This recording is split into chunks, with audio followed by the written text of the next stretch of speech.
What is up, TBC? It's your boy, Tough Bills, coming back at you guys with yet another video, guys. Welcome back once again to all my newcomers. I appreciate every little single person that has taken their time to smash the subscribe button. Thank you guys from the bottom of my heart. By the way, I finally got one of my very own merchandise jacket, which I'm going to be showing you guys in the next video.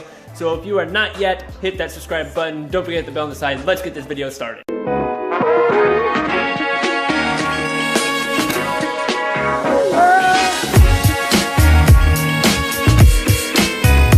This code actually hit me when I was on my way home. I parked right here in the driveway, which you guys already know, my driveway has an incline. So when I just let my car idle there for a few seconds, it wasn't a very long time, it was just idling for a little bit, and all of a sudden, flashing check engine light. P0300 is a very hard code to determine. If you guys know vehicles, it can be a whole sorts of stuff that can resolve into misfiring. That's pretty much what your engine is doing. That's what your PCM is saying it is. So you, being the rocket sciencer, gotta figure out what is causing the problem. And I'm gonna tell you guys a few things what it could be, and sometimes it's the more expensive stuff. So let's go ahead and jump into this. You know what? I'm not even gonna get into this anymore. Let's just jump into it. Shoving right in front of the engine sounds and the noises you get when you get a check engine light. Damn it, folks, I don't know what to tell you guys. I don't even know what the hell is going on with this engine these past few months. Did the alternator change, I did the serpentine belt, I replaced one boot, all 6 spark plugs have been changed, oil has been changed, as well as me cleaning out almost the whole entire intake system. Throttle has been definitely 100% cleaned. I actually got throttle cleaner and it came out way better. I've also replaced the map sensor, and down below, right next to your cowlet converter on your right hand side, you're gonna have your crankshaft position sensor down there, which I also just replaced today. The check engine light went off and then it came back on. So it can only be a few things, guys. It can be either your spark plug boots, which I hope it's not. It can be spark plugs if they're just pushed into the gap again, then you gotta re-gap them. It could be vacuum leaks, which I'm not seeing any hoses being disconnected off of that, so I don't think it's a vacuum leak. But I am definitely gonna double check that. We are also going to be taking out the fuel injectors. Why? Well, that could be the cause of the random misfires. So I got some stuff to clean each of those out. I'm gonna get a 9-volt battery, hook them up, open up the ports, spray that stuff in there, clean them out really good, and try to start the car again and find out which injector is bad and which injector needs to be replaced. If you have the 3.5 V6 Dodge Magnum, they are $51 each to replace. So you got 6 there, it's gonna be about $354 in change. Money. Dollars. Damn it. Vacuum leaks, ignition, fuel, air, and spark. Ladies and gentlemen, this is what we do here on Tough Bills. We try to find and resolve the issue going on with the engine, and we try to find out what the problem is, fix the problem, so that way I can stop missing work. Today I had to call out of work, and I did not like that. I don't like missing work. I'd rather be going to work, making money, so I can continue fixing this car and sell it. But now, I'm actually planning on selling this car sooner, guys. I'm just letting you guys know. It's probably gonna be sold a lot sooner than usual if this continues to happen. If I continue getting check engine lights and I can't replace the engine stuff, I mean, I still got sway arms and control arms, and I gotta replace all that, guys. It's pretty bad. It's pretty bad. I already changed out the inner and outer tire rods already, so both of those have been replaced, but the car still handles like crap. So yeah, all of that stuff basically needs to be replaced on this car. We have motor mounts also, which I think that need to be replaced for this car too. It's just what I think, because the motor does vibrate weirdly and corruptedly. And it's not my battery. I have that tested. Battery comes out as a good battery. Alternator, 100% pulling the right amount. It should be pulling. So that only leads me to two things, guys. So later tonight, the injectors are gonna come out. I'm gonna clean them.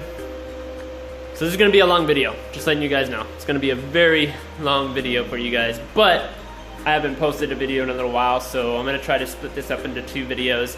So if you guys see a little cutscene, then you guys will know, okay, the next video is coming out and he's gonna continue doing his stuff. But anyways, guys, let's go ahead and jump into today's little project. All right, I wanna give you an update on Mrs. Dead here. So basically, what I went ahead and did off camera is I went ahead and took off the fuel injectors, the whole entire thing, took one each individually off, sprayed it down with that spray that I was telling you guys about. This spray right here, GDI. It's a deep clean, it really does a really good job. Don't spray it in a plastic cup. I'm telling you this right now, it will melt it. Anything plastic, this stuff will melt. I've had it in the past and it does exactly that. Ordinary to test each fuel injector, you just want to make a cord, basically like this. You can use speaker wire, regular wire, doesn't really matter. And you want to make little wire connectors at the end, which what I did, for the little plug-ins. So you're going to plug each one of these in to the injector, and then this side you're just going to cut. Gonna grab a 9-volt battery and make sure you know which one's negative and positive.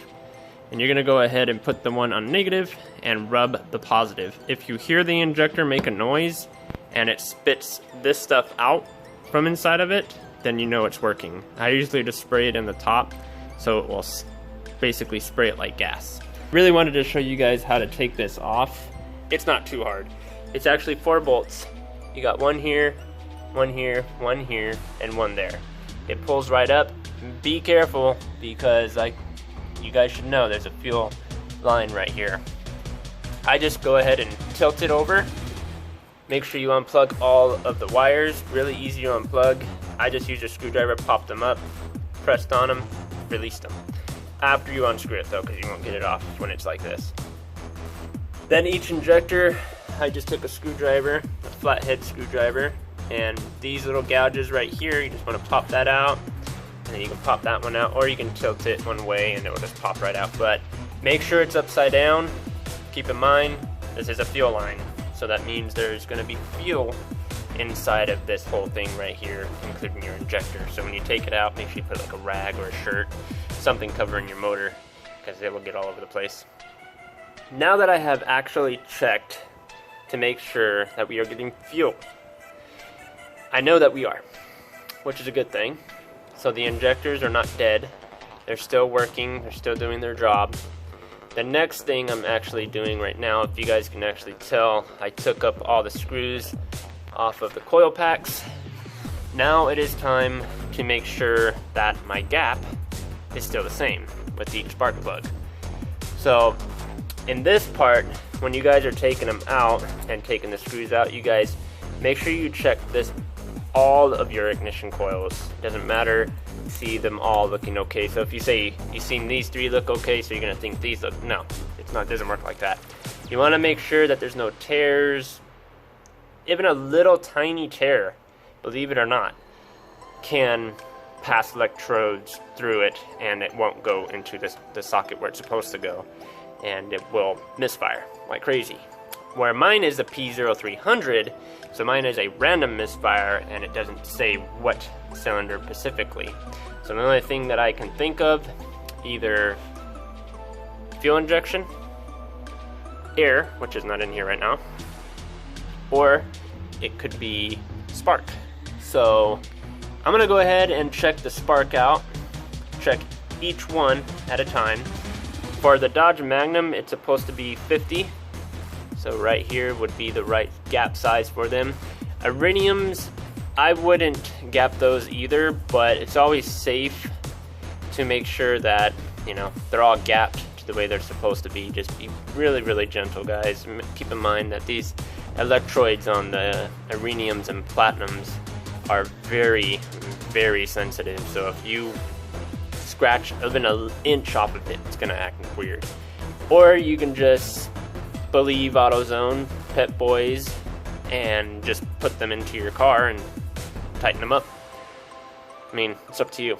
But for me, I always like to make sure they're at least all gapped the same. I just don't want to deal with misfires in the future. So take a look at that. Wow, this car does a number on spark plugs all the time, guys. So all the spark plugs are looking like the electrode went down very, very quick in the last 200 miles. These are auto lights. If you guys ever use auto lights and have the same problem, let me know. I'm gonna check the gap on each one of them now. The electrode, on each one of them, it kind of looks different on each one. I don't know if you guys can actually see, but this one over here to the right is looking kind of flatter than the one on the left. It's looking kind of different. So what I'm gonna go ahead and do is I'm gonna go ahead and check the gap on each one of these. Oh yeah, we got a new lawnmower, by the way. Really good. Can't wait to use that damn thing. But yeah, so I need to figure out why this car blows through so much spark plugs, and only 200 miles that I put on this car and it's already starting to blow them. So pretty much every single spark plug in this car was actually gapped fairly the same, minus one, and that was bank one right here. So I went ahead and put it back to 50, so I'm gonna wait again. I'm also wondering what this guy right here is. Let me see if I can get you guys some light. See that black box right there with that connector sitting on top of it with the numbers? I'm thinking that might be a fuse for the coil pack, and if that's the fact, that thing is broke. So if that could be a cause of misfires, then, well, looks like I gotta replace pretty much this whole entire thing right here. It's gonna be a pain in the ass. But it is what it is. I'm gonna go ahead and plug all the coils back in here. Take out these napkins. See what happens. I'm gonna start her up. See if she'll start. Well, I already know that she'll start, but having that check engine light on or off would rather benefit me a lot if it would stay off and the car would act normal. That's what I would like anyways, but you know, I don't know how much it's gonna actually be now that I cleaned the fuel injectors out and re-gapped those as well. Checked all my plugs. Plug wires are fine. Pretty much all we got left, man, is compression. We gotta know if there's any compression going on in there, and if it's holding it, we gotta know that. Go ahead and stick on my dear friend right here that makes happiness happen for the motor. Back onto this. The really easy way to do it is take off the bolts from each side. There's two there, and if you go on this side, there's gonna be 1, 2 over there. So you take those bolts off. That way that frame will lift up. Easy to basically slide and take this part out. Your intake, manifold, all of that stuff is more easier to reach anyways when you got that bar that you can actually just lift up. Make sure that this guy right here is okay. Check the gasket. You might need to buy a new one. Mine's still pretty new, but I'm still going to check it. You don't want to have an EGR valve code on the next charted on this list. I don't know if I'm going to do the compression test. I haven't really decided. If not, well, I mean, I might do it on bank 1. Bank 6 and also 4 I'm probably going to do it on, because it goes 1, 2, 3, 4, 5, 6, so let's keep that in mind. Last time I was getting in there for the 6th one, and that was because this little part right here was broke off, and if you guys can tell, the blue part that is on this one, it's not on this one, but it still works. So for right now, it still works. I can't find this pigtail anywhere. I need to find it. I need to put a new pigtail on there and get a new boot for this side as well. So on my way to work, I got a code.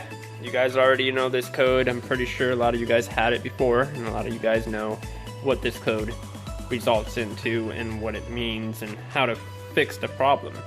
Well, this is the P0300. This thing haunts me like no other brother. If you guys know, I bought this car about a month ago, and I've been putting a lot of money into it. Show you guys what I have bought and what I have fixed so far on this Dodge Magnum.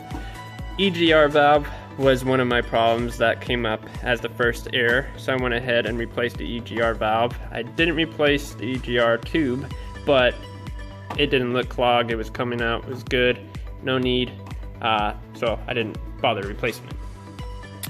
I replaced one ignition boot.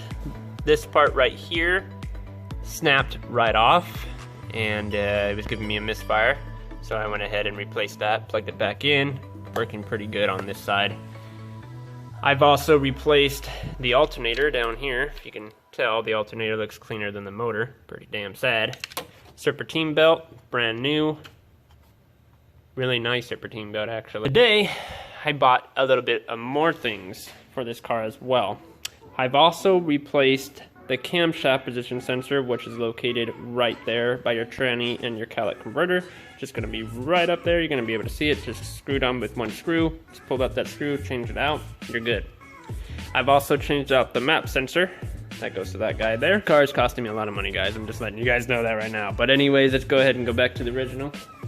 I picked up a Master Pro ignition coil, which is that coil right there. That's why you can actually tell that this coil looks different than pretty much all the rest of these coils on this pack right here. I've also picked up this gasket right here, and that goes to the plenum right there, and as well as the EGR gaskets right here too. So there's one here and there's also one inside, so you got to take off the EGR valve just to get to that. I don't think mine has one, so that could be the problem why it's pretty much keeps coming up with the same code. I've also replaced this tube right here, if you guys also noticed that as well. It's never red, it's usually black, but I picked one up. It was a high temp, so I went ahead and did it. I've also picked up new spark plugs once again.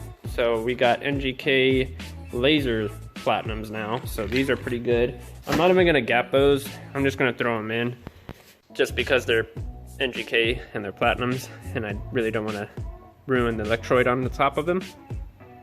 So there's pretty much a lot of things that I have replaced on this car. It's been giving me a very big headache, as well as trying to get this screw out of the block as well. Yeah, I snapped like at least 3 drill bits, 4 drill bits, about 5 drill bits down the drain right there. And I also went ahead and picked up another one of those. Speaking of which, I picked up another drill bit that should cut through that like no other. So I'm hoping for that. Spark plugs, you guys already know about.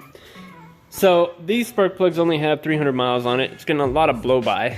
I don't know why, but it is getting a lot of blow by, and it's causing the spark to basically burn the tips of them. So I'm gonna keep my eyes open for that. I'm gonna make sure that the car is not gonna be hesitant to drive or anything in that matter. If it's misfiring, it's gonna definitely do some damage. But we need to figure out why it's misfiring and why we're getting this P0300 code. The biggest ones for the Dodge Magnum, if you guys are actually getting the P0300 code for the Dodge Magnum, it's usually your plenum.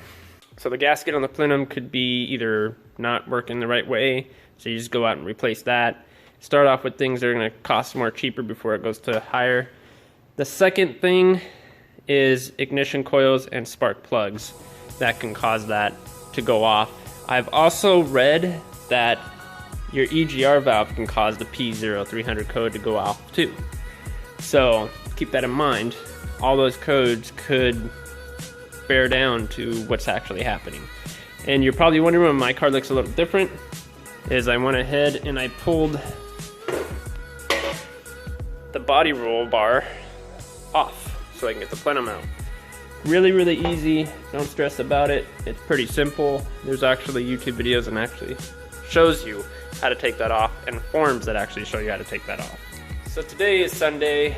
I've been fighting and fighting with this car and thinking, do I really want to just do this video right now, right here?